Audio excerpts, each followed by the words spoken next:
नमस्कार साथियों, मेरे YouTube चैनल और इस वीडियो के सभी दर्शकों को, सभी संस्कृत प्रेमी सज्जनों, देवियों और संस्कृत के विद्यार्थियों को भाषा अध्यापक विपिन कोठारी का सादर प्रणाम। आज मैं आपकी सेवा में उपस्थित हुआ हूँ लेकर के षष्ठः पाठः कक्षा 10 का पावनम हरिद्वारम, जिसका नाम है अर्थात जिसका शीर्षक है पवित्र हरिद्वार, और कक्षा 10 की संस्कृत विनोदिनी जो पूरक पुस्तिका है उसका, यानी अनिवार्य संस्कृत की जो पुस्तिका है उसका ये छठा पाठ है। और इसमें पावन मोक्ष नगरी, मोक्षदायी नगरी जो है हरिद्वार, मोक्षदायिनी नगरी, उसका वर्णन इसमें किया गया है। तो आज इस पाठ का अनुवाद और अभ्यास हम सीखेंगे। और इससे पहले मेरा निवेदन है कि यदि वीडियो पसंद आते हैं तो आप लाइक कीजिएगा, शेयर कीजिएगा और मेरे यूट्यूब चैनल को सब्सक्राइब अवश्य कीजिएगा। धन्यवाद। पाठ परिचय में कहता है, हरिद्वार नगरी केवल उत्तराखंड वासियों के लिए ही महत्वपूर्ण नहीं है, अपितु संपूर्ण विश्व में इसकी आध्यात्मिक प्रतिष्ठा है। भारतीय संस्कृति में मोक्ष प्रदायिनी सप्तपुरियों में मायापुरी अर्थात हरिद्वार की गणना की गई है। गंगा के पावन तट पर बसा हरिद्वार विदेशियों के लिए भी आकर्षण का केंद्र है। यहाँ अनेकों विश्व प्रसिद्ध मंदिर हैं, जिनमें आराधना पूजा की अभिलाषा लिए भारी जन समुदाय संपूर्ण वर्ष भर यहाँ देखा जा सकता है। उत्तराखंड के गौरव इस नगर के बारे में छात्रों को जानकारी कराना ही इस पाठ का उद्देश्य है। तो देखिए, पावनम हरिद्वारम, पवित्र हरिद्वार। कहते हैं, देवतात्मा हिमालयस्य सुरम्ये अंचले शिवालिक पर्वत शिखराणां च मध्ये नयनाभिरामं प्रकृति सुषमा संपन्नम रमणीयम हरिद्वार नगरम शोभते। यानी देवतात्मा हिमालय के सुरम्य अंचल में शिवालिक पर्वत शिखरों के बीच नयनाभिराम, नयनों को सुंदर लगने वाला, बहुत अच्छा लगने वाला और प्राकृतिक सुंदरता से संपन्न रमणीय हरिद्वार नगर सुशोभित है। रमणीय मतलब रमण करने योग्य, घूमने योग्य। आप कहते हैं, हरिद्वारम उत्तराखंड से ऐतिहासिकम सांस्कृतिकम पौराणिकम विश्वविख्यातम नगरम अस्ति। हरिद्वार उत्तराखंड का ऐतिहासिक, सांस्कृतिक, पौराणिक, विश्वविख्यात नगर है, विश्व प्रसिद्ध है मतलब ये। भारतीय संस्कृति ही राष्ट्रीयैक्यभावं देशस्य गरिमा बोधः च हरिद्वारस्य कणे कणे व्याप्ताः सन्ति। भारतीय संस्कृति राष्ट्रीय एकता का भाव, देश की गरिमा का बोध हरिद्वार के कण कण में व्याप्त हैं, फैले हुए हैं। पतित पावनी पाप विमोचिनी मोक्षदायिनी भवती भागीरथी गंगा पर्वत शिखराणां मध्ये विचरन्ति कलकल निनादं त्यक्त्वा शान्तस्वरेण हरिद्वारतः एव समभूमिं प्रविशति। तो क्या कहते हैं, पतित पावनी, पतितों को पावन करने वाली, पापों से छुड़ाने वाली, मोक्ष प्रदान करने वाली भगवती भागीरथी गंगा पर्वत शिखरों के बीच विचरण करती हुई कल कल के शोर को छोड़कर, कल कल के शोर को त्याग कर शांत स्वर से हरिद्वार से ही समतल भूमि में प्रवेश करती है। आगे कहते हैं, गंगाम उभयतः मंदिराणि घट्टाः आश्रमाः च सन्ति। और मंदिर इसके क्या कहते हैं, गंगा के दोनों ओर मंदिर, घाट और आश्रम हैं। तान निकषा जनाः पूजां कुर्वन्ति, उनके निकट लोग पूजा करते हैं। हरिद्वारम हरद्वारम स्वर्गद्वारम तपोवनम माया क्षेत्रम मायापुरी कपिलाश्रमः कपिला च अस्यैव पुण्यक्षेत्रस्य हरिद्वारस्य अपराणि नामानि पुराणेषु वर्णितानि सन्ति। तो क्या कहते हैं, हरिद्वार, हरद्वार, स्वर्गद्वार, तपोवन, माया क्षेत्र, मायापुरी, कपिलाश्रम और कपिला, इसी पुण्य क्षेत्र हरिद्वार के अन्य नाम, दूसरे नाम पुराणों में वर्णित हैं। मायापुरी नाम से प्रसिद्ध हरिद्वार मोक्षप्रद नगर है, यानी मोक्ष प्रदान करने वाला नगर है।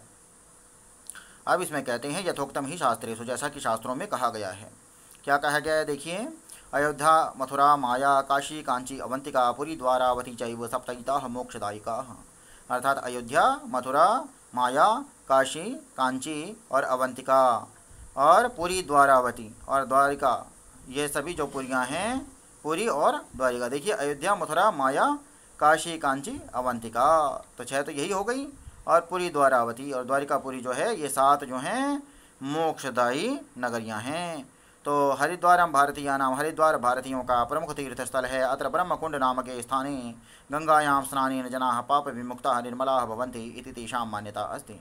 तो कहते हैं, यहाँ पर ब्रह्मकुंड नामक स्थान में गंगा में स्नान करने से लोग जो है पाप विमुक्त अर्थात निर्मल हो जाते हैं, ऐसी उनकी मान्यता है। प्रत्येकस्मिन् द्वादशे वर्षे अत्र विशालम कुंभ स्नान पर्व भवति। और हर 12 साल में यहाँ पर विशाल कुंभ स्नान पर्व होता है। अस्मिन् यानी कुंभ स्नान का मेला लगता है। अस्मिन् पर्वणि जनाः स्नानम कृत्वा पुण्यार्जनम कुर्वन्ति, और इस पर्व पर लोग स्नान करके पुण्य कमाते हैं, पुण्य अर्जित करते हैं। उक्तम ही, कहा भी गया है, अश्वमेध सहस्राणि वाजपेय शतानि च लक्ष्य प्रदक्षिणा भूमि कुंभ स्नानस्य तत्फलम। अर्थात अश्वमेध 1000 अश्वमेध यज्ञ करके और 100 वाजपेय यज्ञ करके और 1,00,000 भूमि की प्रदक्षिणा परिक्रमा यदि करें तो उतना ही फल, जो फल प्राप्त होता है उतना ही फल हमें कुंभ स्नान से ही प्राप्त हो जाता है। अश्वमेध यज्ञ के बारे में आप जानते होंगे, श्री राम ने किया था जब अश्वमेध का घोड़ा छोड़ा था और उसे लवकुश ने पकड़ लिया था, उसके बाद उनका युद्ध संग्राम हुआ था। खैर वो हमारा विषय अभी नहीं है, ये तो केवल याद दिलाने के लिए आपको याद दिलाया। तो क्या कहते हैं कि 1000 अश्वमेध यज्ञ और 100 वाजपेय यज्ञ करने पर और 1,00,000 प्रदक्षिणा अर्थात 1,00,000 परिक्रमा अपनी धरती माता की करने पर भी जो फल प्राप्त होता है वही कुंभ स्नान का फल होता है। आगे कहते हैं, प्रतिदिनम अत्र सांध्य वेलायाम, यहाँ पर हर रोज़ सांध्य वेला में यानी शाम के समय गंगा देव्या आरार्तिकस्य दृश्याम अतीव मनोहरम भवति। हर रोज़ यहाँ पर संध्या के समय गंगा देवी की आरती का दृश्य अतीव मनोहर होता है, बहुत मनोहर होता है, यानी मन को प्रसन्न करने वाला, मन को हरण करने वाला। यदा जनाः पावने गंगाजले दीपार्पणम कुर्वन्ति, जब लोग पवित्र गंगाजल में दीप अर्पित करते हैं तो क्या होता है, संध्या वंदनम पुष्पार्चनम च कुर्वन्ति, और संध्या वंदन और पुष्पार्चन करते हैं, तदा तत्र अद्वितीय ज्योतिषमती शोभा विराजते, तब वहाँ पर अद्वितीय ज्योतिषमती शोभा विराजमान हो जाते हैं, अर्थात चारों ओर प्रकाश ही प्रकाश व्याप्त हो जाता है। उसके बाद क्या कहते हैं, हरिद्वारम मंदिराणाम महताम आश्रमाणाम संगम स्थली अभी अस्ति, हरिद्वार मंदिरों और बहुत से महान आश्रमों की संगम स्थली भी है। यहाँ पर मनसा देवी मंदिर, चंडी देवी मंदिर, बिल्वकेश्वर मंदिर, दक्षेश्वर मंदिर, माया देवी मंदिर और ब्रह्मकुंड, कुशाव्रत इत्यादि अनेक पौराणिक स्थल हैं। दक्ष प्रजापति की पौराणिक राजधानी कनखल नगरी यहीं पर विराजमान है। महाकवि कालिदास मेघदूते मेघदूत नामक एक काव्य उक्तवान, महाकवि कालिदास ने मेघदूत नामक काव्य में भी इसके बारे में वर्णन किया है कि तस्मात् गच्छे रनु कनखलम शैल राजावतीर्णा। आगे क्या कहते हैं, पुराकाले, प्राचीन काल में दक्ष प्रजापति अत्र विशालम यज्ञम संपादितवान आसीत्, प्राचीन काल में दक्ष प्रजापति ने यहाँ पर बहुत विशाल यज्ञ करवाया था। हरिद्वारम उच्च शिक्षायाः संस्कृत शिक्षायाः योग शिक्षायाः आयुर्वेद शिक्षायाः प्रौद्योगिकी शिक्षायाः चापि केंद्रम अस्ति, हरिद्वार उच्च शिक्षा का, संस्कृत शिक्षा का, योग शिक्षा का, आयुर्वेद शिक्षा का और प्रौद्योगिक शिक्षा का भी केंद्र है। यहाँ पर गुरुकुल कांगड़ी विश्वविद्यालय, देव संस्कृति विश्वविद्यालय, उत्तराखंड संस्कृत विश्वविद्यालय, पतंजलि योगपीठ प्रमुख शिक्षण केंद्र हैं। यहाँ पर Bharat heavy electrical limited BHEL जिसको बोलते हैं, रुड़की नगरे स्थितम, रुड़की नगर में स्थित भारतीय प्रौद्योगिकी संस्थान IIT, अनेके नवनिर्मिताः अनेके नूतनाः उद्योग यंत्रागाराः, अनेक नए बने हुए और नए उद्योग यंत्रागार कारखाने देशस्य प्रगतौ, देश की प्रगति में महत्वपूर्ण योगदान प्रदान करते हैं। एवं प्रकारेण पौराणिक्या संस्कृत्या सह आधुनिक भारतीय विकासस्य प्रौद्योगिक्याः च अत्र दर्शनं कर्तुं शक्यते। तो कहते हैं इस प्रकार से पौराणिक संस्कृति के साथ साथ आधुनिक भारतीय विकास की प्रौद्योगिकी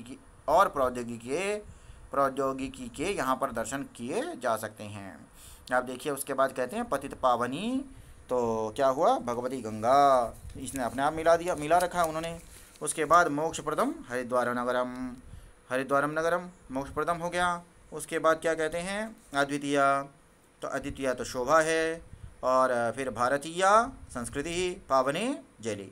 उसके बाद हरिद्वारम, तो यहाँ पर आप पावनम नगरम भी कर सकते हैं और पहली पंक्ति भी इसकी ले सकते हैं दूसरे पहले की, ठीक है। अर्थात आप सोच रहे होंगे कौन सी पंक्ति की बात कर रहे हैं, तो ये देखिए यहाँ पर हरिद्वारम उत्तराखंड से ऐतिहासिकम सांस्कृतिकम पौराणिकम विश्वविख्यातम नगरम अस्ति, तो ये पंक्ति भी हो सकती है। तो पावनम नगरम भी आप कर देंगे या मोक्षप्रदम नगरम भी करेंगे तो भी ठीक है, अन्यथा उसी पंक्ति को आप भर दीजिए ताकि उनमें से कुछ तो याद आपको रहेगा। फिर देखिए आगे कहते हैं प्रत्येकस्मिन् द्वादशे वर्षे अत्र विशाल कुंभ स्नान पर्वम भवति, विशालम तो दे ही रखा है ना, कुंभ स्नान पर्वम भवति। फिर और इधर आ जाएगा द्वादशे वर्षे, फिर प्रत्येकस्मिन् द्वादशे वर्षे। फिर कहते हैं गंगा देव्याः आरार्तिक्याम अतीव मनोहरम भवति, फिर पावनम ही हरिद्वारम नगरम। फिर कहता है हरिद्वार के शिक्षा केंद्र, हरिद्वार के मंदिर, मोक्षदायी पुरियाँ, तो ये सारी हम अभी पढ़ चुके हैं, आप उस पाठ में से आप उनको सीरियल वाइज लिख सकते हैं। उसके बाद पर्यायवाची शब्दों की बात आती है, तो गंगा का भागीरथी नाति दूरे समीपे पुराकाले प्राचीन काले और पावनम पवित्रम। उसके बाद कहते हैं प्रश्न निर्माण करना है। सांध्य वेलायाम आरार्तिक्यम भवति, तो किम भवति कर सकते हैं। एतानि नामानि, तो कानि नामानि कर सकते हैं। हरिद्वारम मंदिराणाम नगरम अस्ति, केशाम नगरम अस्ति कर सकते हैं। मंदिराणाम की जगह पर केशाम कर दीजिए। पावनम ही हरिद्वारम नगरम, तो कीदृशम ही हरिद्वारम नगरम, पावनम के स्थान पर कीदृशम कर दीजिए। और लक्षसः जनाः स्नानं कुर्वन्ति, तो यहाँ पर हम कर सकते हैं कति जनाः स्नानं कुर्वन्ति, और प्रश्नवाचक चिन्ह लगा करके ये प्रश्न बन जाएंगे। फिर कहते हैं अव्यय पद निम्नलिखित शब्दों के आधार पर प्रश्न निर्माण कीजिए। प्रतिदिनम, तो हम क्या बनाएंगे यहाँ पर, अहम प्रतिदिनम विद्यालयम गच्छामि। अस्ति तो अस्ति में क्या करेंगे, कुछ भी बना दीजिए। मम नाम विशालः अस्ति, या विकासः अस्ति, या विनोदः अस्ति, जो भी आपका नाम हो। फिर यदा तदा, यदा घंटिका वदति तदा अहम गृहं गच्छामि, जब घंटी बजती है तब मैं घर जाता हूँ। प्रविशति, तो प्रविशति का क्या करेंगे भाई, कुकुरः मम गृहे प्रविशति, कुत्ता मेरे घर प्रवेश कर रहा है। अभी त्वम अपि आगच्छ, तुम भी आ जाओ। और प्रवहति, तो कह देंगे नदी प्रवहति। ठीक है। उसके बाद कहते हैं शिवालिक पर्वत शिखराणाम मध्य किम नगरम शोभते, शिवालिक पर्वत नगरों के शिखरों के मध्य कौन सा नगर है, हरिद्वारम नगरम। गंगा सम भूमौ कुतः प्रवहति, हरिद्वारतः। फिर कहते हैं गंगायाम स्नानेन जनाः किम भवन्ति, तो क्या करेंगे इसमें, पुण्यार्जनम कुर्वन्ति। ठीक है। और आगे क्या था, और भी अगर यदि कुछ है तो पाठ में हम एक बार फिर से इसको चेक कर लेते हैं कि स्नान करके गंगा जी में क्या करते हैं वे, पाप विमुक्ता भवन्ति, आप कर सकते हैं इसको, यानी पाप विमुक्ता भवन्ति, पाप मुक्ता या पाप विमुक्ता, पाप से मुक्त हो जाते हैं। उसके बाद कुंभ स्नान पर्व कुत्र भवति, हरिद्वारे भवति।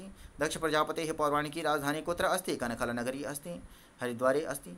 ठीक है। हरिद्वारम नगरम कुत्र शोभते, ये जो पहली पंक्ति थी शिवालिक पर्वत शिखराणाम मध्य। ठीक है। यानी इसमें आप कर देंगे पहली पंक्ति जो है आपकी, ये कर देंगे आप। ठीक है।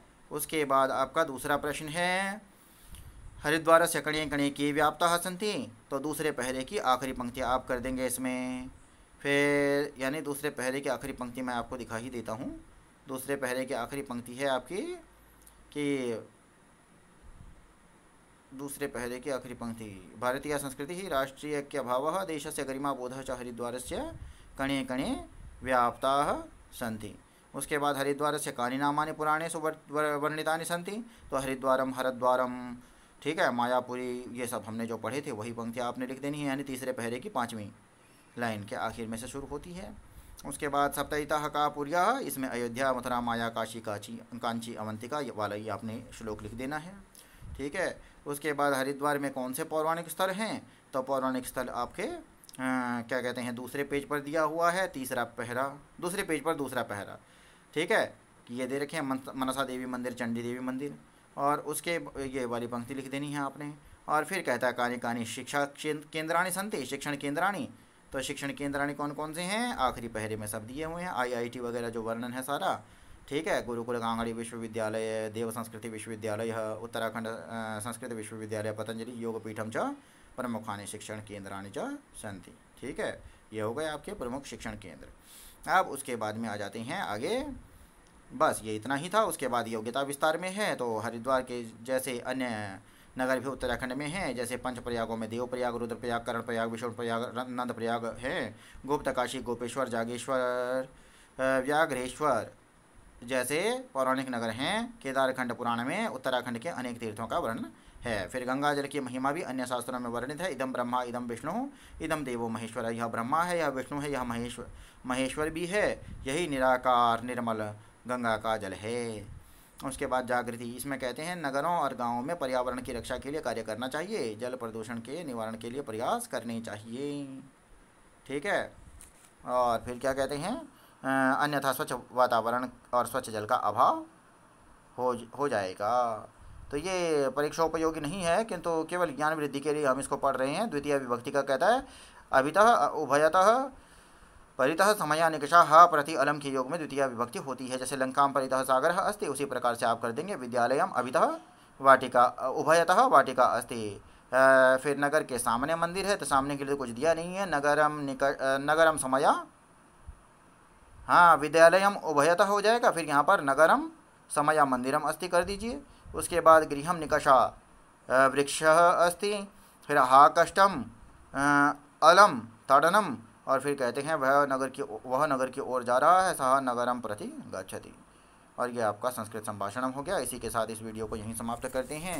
वीडियो को ध्यान से सुनने के लिए आपका हार्दिक आभार, धन्यवाद, नमस्कार।